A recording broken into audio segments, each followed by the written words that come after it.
สบายดีทุกคนยินดีต้อนรับเข้าสู่รายการ Honda พาเที่ยวรายการที่จะพาทุกคนไปเที่ยวสถานที่ต่างๆพร้อมกับพาทุกคนไปฮู้จักรถดีๆของ Honda นั่นเองมื้อนี้อยู่กับข้าพเจ้าตามนและรถที่เฮาเลือกไปในมื้อนี้ก็คือ Honda CR-V EHEV คันนี้เนาะซึ่งเป็นรถที่ครบครันบ่ว่าจะเป็นฟังก์ชันเรื่องความปลอดภัยและการขับขี่ที่ทรงพลังเดี๋ยวเฮาจะไปพร้อมกับทีมงานของพวกเฮาเป็นแนวใดนั้นเดี๋ยวเฮาไปติดตามนํกันเลย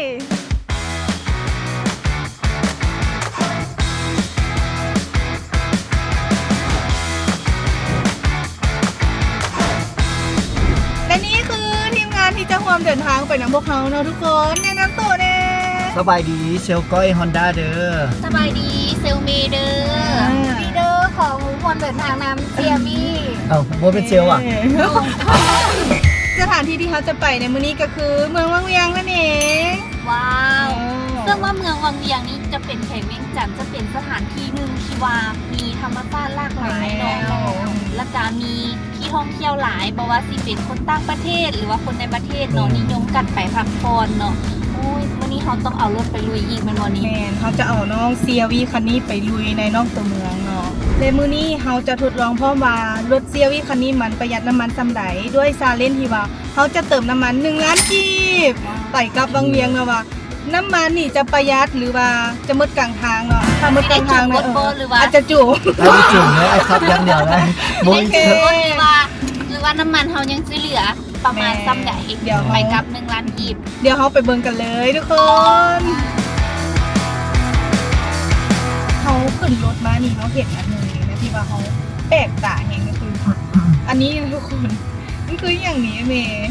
อันนี้จะเป็นคีย์การ์ดของ Honda CR-V เนาะซึ่งว่าถ้าว่าลูกค้าท่านใดที่ซื้อรถไปจะได้กระแจอยู่2 ลูกเนาะและอีกลูกนึงจะเป็นคีย์การ์ดแบบนี้ให้เนาะตัวนี้เนาะเพิ่มความสวยงามและก็หรูหราไปอีกเนาะเขาสามารถใช้ได้ปกติได้เลยขึ้นรถสตาร์ทรถต่างๆได้เลยจะเป็นคีย์การ์ดแบบนี้ให้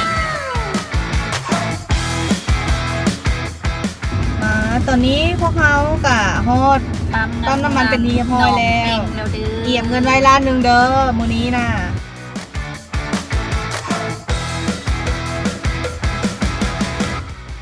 นี่1 ล้านกีบไอ้ก้อยขึ้นเท่าไหร่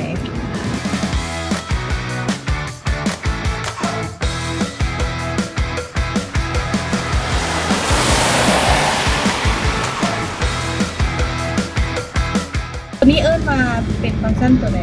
สำหรับบ้านเราจะห้องเป็นกล้องข้างที่ว่าติดกับแว่นทางด้านข้างก็คือเบื้องหัว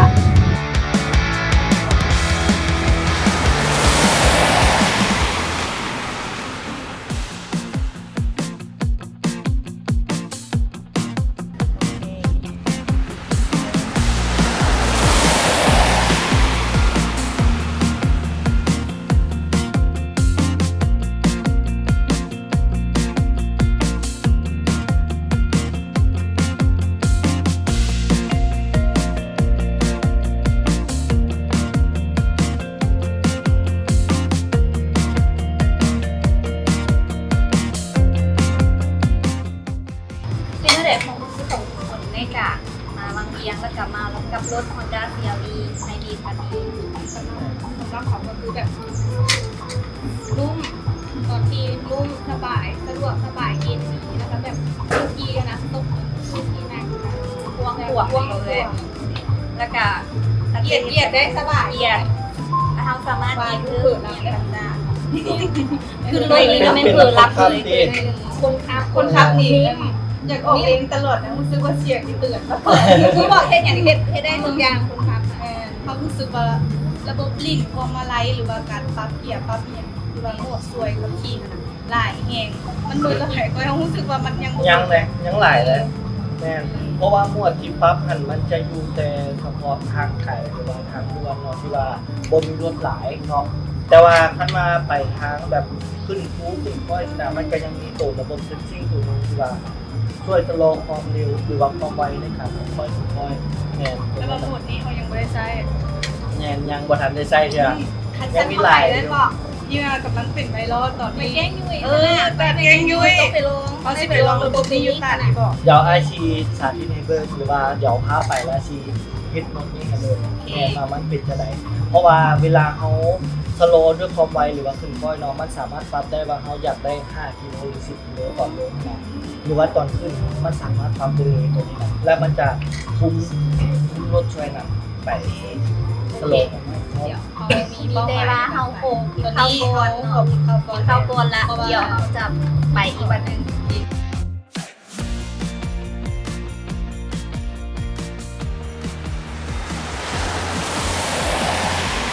มันมีคนหนึงเดี๋ยวคือว่าอยากนอนบ่หรือว่าจะบ่ว่าบ่ว่า มันสิมีอยู่คนหนึงดอกที่แบบว่านอนตลอดทางแบบเสื้อตลอดทางสินะ ไว้พี่เป็นจะได้อากาศ หรือว่ากินข้าวอิ่มแล้วอยากนอนล่ะเป็นจะได้ คือตอนนี้อ่ะเงียบไปนี่ก็คือเก็บแฮงไว้ขึ้นจะมาลงระบบขึ้นค่อยลงค่อยของ Honda CR-V Hybrid ลุยเลย เขาจะปรับมาใส่เป็นเกียร์ B ลงมาแล้วเขาก็กดโหมดตัวนี้เพิ่มเวลาลงคอยปึ๊บมันจะซูขึ้นหน้าจอจากที่ทั้งช่วยเบรกแล้วก็ช่วยควบคุมความไวพร้อมตัวนี้นะ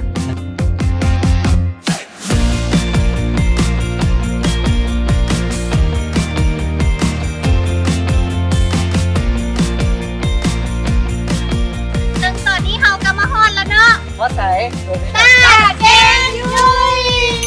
เป็นสถานที่ท่องเที่ยวที่บ่ไกลจากตัวเมืองหลายเป็นสถานที่ธรรม เพราะ ชา ว่า ติ ขี่มาเมื่อกี้การมีแต่10นาที วันแล้วนาทีเนาะซึ่งเป็นธรรมชาติที่ว่าอุดมสมบูรณ์แล้วก็แบบว่าได้วิวมีเสียงนกเสียงแมน แล้วก็มีบอลชายโค้งงามๆหลายบอลเลยเดี๋ยวเขาชิพาไปเบิ่งว่ามีจุดใดๆที่ว่าเป็นสัตว์ไทยหรือว่าโซนธรรมชาติของหาดแก้งเงยนะเป็นจะไหนเดี๋ยวเขาพาไปเบิ่ง ไปเลย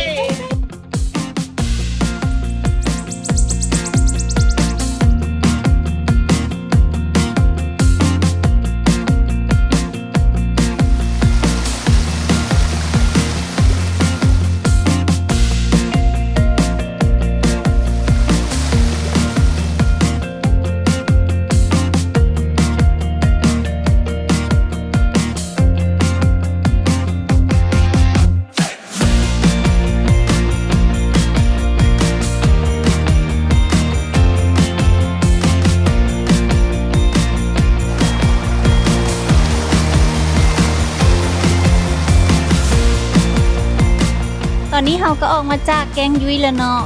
ตอนนี้สถานการณ์รู้สึกว่าฝนตกแบบว่าประจนภัยตอนนี้นะ เดี๋ยวเราไปกินโรตีกันแล้วเลย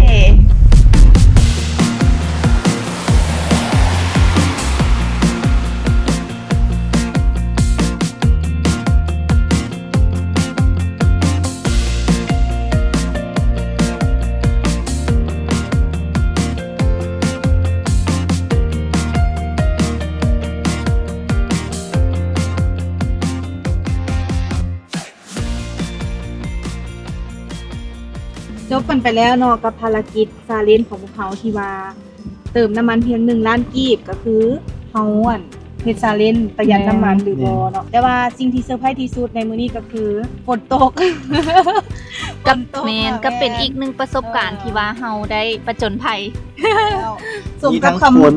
มีทั้งแดด แม่น มีทั้งลมมีทุกอ มี ย่าง ครบเลย มื้อนี้ก็คือได้อรรถรสครบสุดเลยทุกคน แต่ว่าสิ่งที่เซอร์ไพรส์ไปกว่านี้ก็คือเขาใช้น้ำมันไปโคตรหน่อยเลยทุกคนกับระยะทางไปกับประมาณ200ปลายเกือบ300เพราะว่ารวมทั้งเขาขี่ลิ่นในตัวเมืองเข้าไปหลายบอนคือทุกคนถือว่าเป็นรถที่ประหยัดน้ำมันสุดๆเนาะ แมนก่อนจะจากกันไปเนาะอย่าลืมเขาจะฝากช่องทางในการติดต่อหรือว่าลูกค้าท่านใดที่ว่าสนใจรถเนาะเพราะว่าสิเป็น Honda CR-V Hybrid HR-V Hybrid หรือว่า City RS City Hatchback เนาะที่ว่ารถที่เฮามีพร้อมขายในตอนนี้เนาะสามารถติดต่อหาเซลเมหรือว่าเซลก้อยได้เนาะ